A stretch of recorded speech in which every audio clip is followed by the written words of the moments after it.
silent. Yeah, that's probably a pretty good idea. I'm going to keep my phone on silent because somebody might be trying to find this place. But yeah, I appreciate the opportunity to speak to you guys. My name is Jimmy Hill. I'm a psychologist, a social worker. I spent 19 years in the United States working in child protection. And as a result, I did a lot of investigations into families that had problems.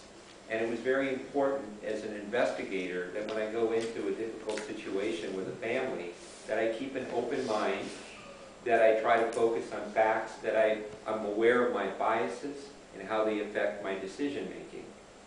And I learned some things, mainly through mistakes I made, that sometimes the world is not exactly how it appears to be. And that we have to keep an open mind, and we have to keep asking questions. And as long as we keep asking questions, we're likely to find the truth. And I believe that's probably was very important in my job, was to try to find the truth. What is actually going on here? And I could even share some cases with you. In fact, I might even want to do that at some point. I can share a case with you that kind of shows you that sometimes things are not as they appear to be. Okay? So if at some point you want me to talk about a very complicated case involving a baby and a mother and a father and a policeman and myself, I'd be more than happy to share that particular case with you. Because it was something that appeared to be this way but turned out to be something totally different. And sometimes our biases take us in a direction that's away from the truth. And I believe that human beings are truth seekers. We should be truth seekers. And that when we know the truth, or when we find the truth, we're much better able to make decisions about the world, okay? And I think that's pretty much what life is all about, is making good choices and good decisions. Because every day we have to make these choices and decisions, hundreds, if not thousands of choices every day. And we want to make good choices. We want to make most of our choices work for us, not work against us, okay? So having said that, we'll talk about some biases, some common biases that people have. And maybe I could already open it up for some questions, or maybe you can tell me what you want to hear, or expectations about what you'd like me to teach today. Anything off the top of your head that you would like me to cover, or a question that you have about human thinking? To begin with, you mentioned open mind. So how do you understand that? An open mind is a mind that is constantly trying to verify the truth. When we make a decision about something and we're absolutely convinced that our decision was the right decision, then we have a closed mind. We're no longer looking at facts. We're no longer trying to figure out what happened. Once we decide this is the way the situation is, this is what happened, then any new information that's coming in, we ignore, neglect, we don't pay attention to it. So an open mind is a curious mind. An open mind is a mind that is trying to discover the world and trying to make sure that whatever we did, whatever we decided, was the right thing. So it's hard to be open-minded. Our biases lead us to a closed mind. Come on in. So it's very difficult to be open-minded. It's a skill that is very hard to learn. How do you keep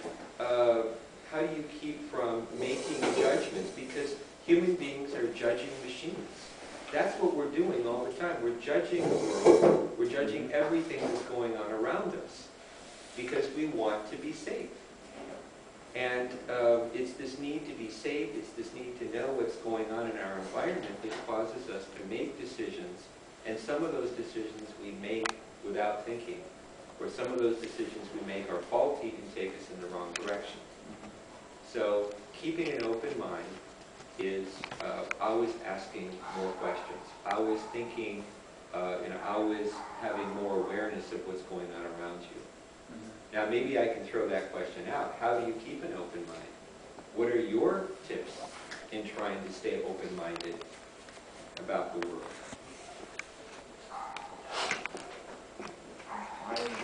Back in time, I took a class in critical thinking. Okay. And at that time, at least, it was critical was typically perceived as as a combination of negative thoughts towards something, as opposed to what it really is in the literature, that is having arguments about different point, about the same thing, having different arguments, and learning how to evaluate and question that arguments itself. So I learned about fallacies and did a set of critical thinking exercises. Okay. And that actually helped towards being open-minded. Okay, and what is critical thinking? What are some of the qualities of somebody that's thinking critically? What do we do when we think critically? Judge only the facts. All right, we're looking at facts. We're trying to determine fact from fiction. What is a fact and what is an opinion? And trying to separate what we know to be true from what we think might be true, okay? So we're trying to focus on the facts, okay? And we're separating that from what is opinion. Part of being critical is also to reduce the role that emotions play in our decision-making process. We know that we need emotions when we make decisions. Emotions help us, but they can also hurt us. So we look at how emotions are interplaying with the facts. And in my particular field of child protection, child abuse is a very emotional, hot topic. And so when we look at children that are suffering, our instinct is to maybe blame the parents or perhaps to get emotional about things. And we have to try to keep our emotions under control when we're making decisions about other people. Now, another aspect of critical thinking, and I believe it's very important, is to keep in mind that whatever decision we make, we could be wrong. And whatever I do in life, whatever conclusion I come to, I always tell myself I could be wrong. And as long as I say that to myself, I could be wrong about this person. I could be wrong about the situation. I'm open to new information. And as long as we're open to new information, that's all I guess we can really do, is accept new information as it is. And I'm going to get into what we call confirmatory bias, which is when we're closed to new information. When we don't accept information that is contrary to our judgment. And that is one of the most common biases, is not being open to new information, to close ourselves to information that contradicts our theory or contradicts our opinion. Okay? And I think another aspect of critical thinking is to look at all the options and alternatives. When something happens, and I was in that position, when something happens to a child, I need to, and the child tells me something, and I dealt with a lot of little children that were sexually abused. And some of these kids would tell me, well, my daddy touched me in a bad place. Okay? Well, does that mean the child was sexually abused? No, it doesn't. Okay? It could mean that the father was putting medication on the child's private part. It could mean that the father was washing the child's private part. We don't know. But to automatically jump to a conclusion that because the child might have been touched in a private area, that doesn't necessarily mean the child was abused. And so we have to always look at alternatives, alternative explanations why a person could say or do this. And it's hard work. Being a critical thinker is hard work. And most people, in my opinion, do not like to think. All right? Most of us are too lazy to be thinking all the time. We just want to get through life as easy as possible. We don't like to think too much. It takes a lot of energy, and we want to save our energy for other things. Okay, so we don't think too much. Now, there may be some real thinkers in this room here, and maybe I think too much, but I know I have friends that think very little about what's going on around them. They're here to enjoy life. They're here to experience pleasure. And anything that interferes with that pleasure that they want, they disregard. They don't think about it. Thinking, I think, is a great thing. It's a great skill. It's probably the most important skill that any of us can develop, is how to use our brain. Our brain is the center of the universe. It's the most important thing any of us have. Without a good, healthy brain, we're helpless. We live in the darkness. We can't do anything. So we have to train our brain to think critically and to try to process all the stuff that's going on around us. And the fact is that there's too much world out there. There's too many things happening for us to really understand it. We're only picking up bits and pieces of all the stuff that's happening outside of us. Okay? But that may be enough. That may be enough for us to get by. Okay? Any other aspects of critical thinking that you want to look at? Yeah. Okay, let's mention. But on the one hand, critical thinking is good, but on the other hand, it can be bad. And why? Because sometimes I think that it's difficult to make a decision. But because when you have this critical thinking, you can hesitate all the time. But in real life, sometimes we have such a situation that we have to make a decision immediately. So. Who could you advise in this situation? Well, you're right about that. It's particularly important when you're, let's say, a military leader and you're in battle. And you're not only military. Right, but yeah. But if you're a top manager or a boss of a company, or if you're owner of the company. Right, okay. Yeah. Well, first of all, what you try to do is you try to look at as many facts as possible. You try to base your decision partly on past experience. You try to maybe get other people involved.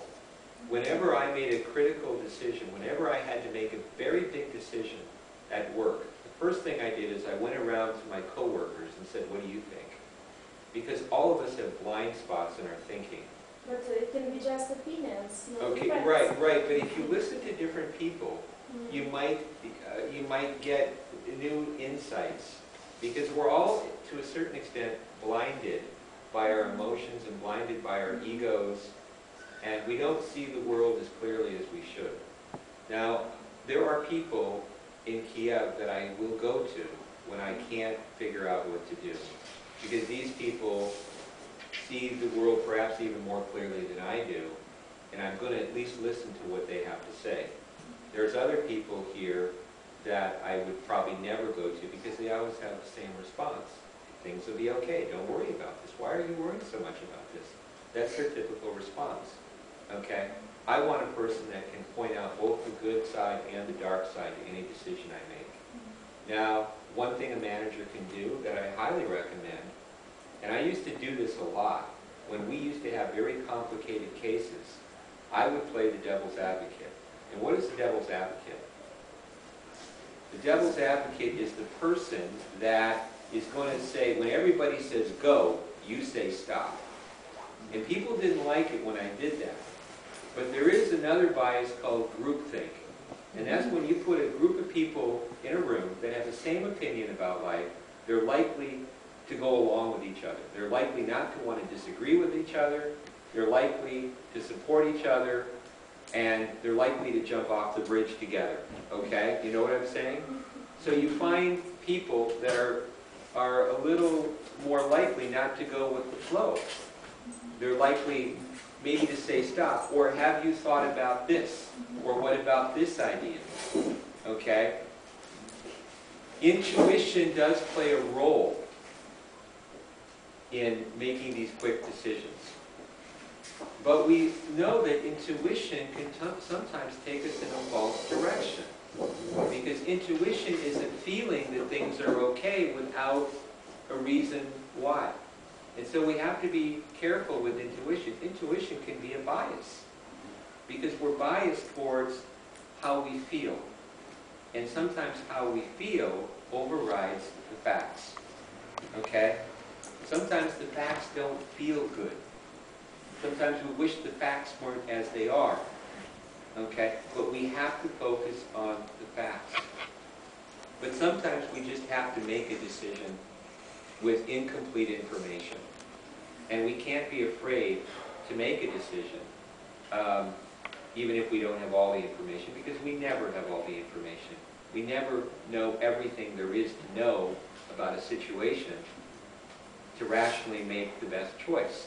What we do is take what information we know, we talk to people, consult